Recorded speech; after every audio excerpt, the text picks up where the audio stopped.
Asian cup কোয়ালিফায়ার্সে Bharat বধের দিনে গোল করে থেমে যেতে চান না।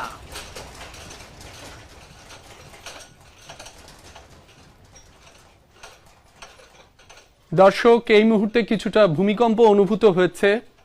বড় আকারেরই হতে পারে, কয় মাত্রার ভূমিকম্প সেটি হয়তো কিছুক্ষণের মধ্যেই জানা যাবে। আশা করি সবাই সাবধানে থাকবেন, যে যেখানে আছেন নিরাপদে থাকবেন। সৃষ্টিকর্তার কাছে প্রার্থনা করছি সবাই নিরাপদে থাকুক। ফিরছি আবারও খেলার খবরে।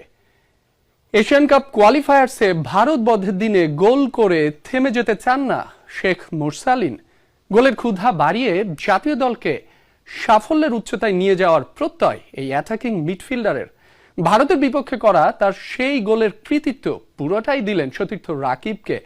এমন ধারাবাহিকতা অব্যাহত রাখতে দল হয়ে খেলা তাগিদ মুরসালিনের।